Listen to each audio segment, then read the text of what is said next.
the LSB, yung pong ating custodian ng ating pong House of Representatives. You know? And I read that Major Magsalos, that you have brought, is this true, General Magsalos, in accordance with what I got? Nagpasok ka ng 38 caliber dito sa kongreso ito? Yes, Major Magsalos. May nakuwang 38 caliber? Negative, Mr. Chair.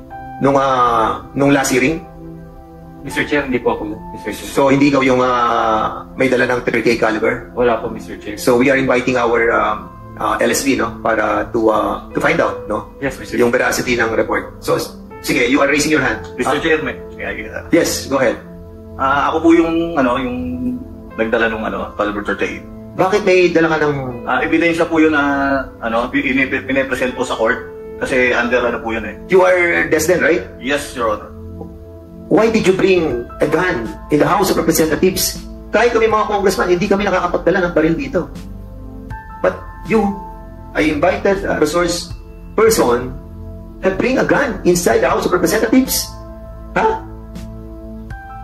Bakit ka nagdala ng baril dito? Kahit nasabihin na natin na yun ay ebidensya. Saan ebidensya yun? Your Honor, na-restrict po kasi ako sa custody po ng NCRPO. So, umaattend po ako ng hearing. Kaya naisipan ko na pong dalhin doon kasi hindi na po ako makauwi sa bahay. Have you reported that sa gate? Na yun ay ginagamit sa ebidensya? Yes, Mr. Chair. Have you reported that? Yes, Mr. Chair. So, in a while, we'll be asking the PSP kung yun ay talagang sinabi mo doon sa report sa amin. But that worries us, ha? Sige, Congressman ako. Saan galing yung baril na dala mo sa bahay ninyo? Ebidensya po yun, sir, na ako ang may custody. Sinasagot yung tanong ko eh. Saan galing yung baril? Kasi ang sagot mo kanina, hindi ka na makakabalik sa bahay. So, saan galing yung baril na yun? Sa bahay po, Mr. Chair. Ebidensya na sa bahay. General Artates, is that in accordance with the rules? Hindi ba pag ebidensya, nandun sa evidence custodian, sa evidence room? That's correct, Your Honor. And that is the thing that I will have to look into, especially that before they were on house arrest here at the House of Representatives, they were under custodial, under the custody of the regional headquarters, particularly at the regional headquarters support unit. Naka-restricted custody po sila doon, Your Honor. So, ang ibig lang sabihin nito, yung baril na ebidensya, naiuwi pala ng mga pulis. Hindi, kaya nga naiuwi din niya yung 27 million eh. Hindi, pinabasa ko kasi nag-worry ako, nag-report sa akin yung PSP na sinasabi yung baril, may pasok. Actually, nakalusot sila sa entrance.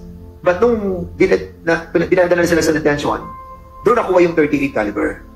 And now, nare-reveal pa na yun ay for evidence purposes. Now, galing sa bahay, dala mo. So, hindi ka ba mag-iisip? Di ba? If I may... Anyway, antayin lang natin sa PSP. So, you wanted to speak? Sige, Desden. Mr. Chair, nung kailan lang po, last week, LSP. Umatin po ako ng hearing, Mr. Chair. Dala ko na po siya nung umatin ako ng hearing. Ano? Again, I didn't get it. Come again?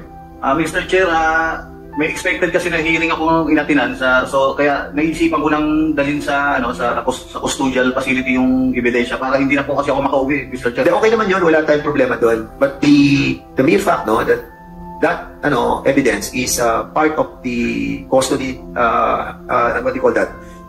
Unit nyo, dapat nandun yung baril eh, di ba? At any rate, so we'll be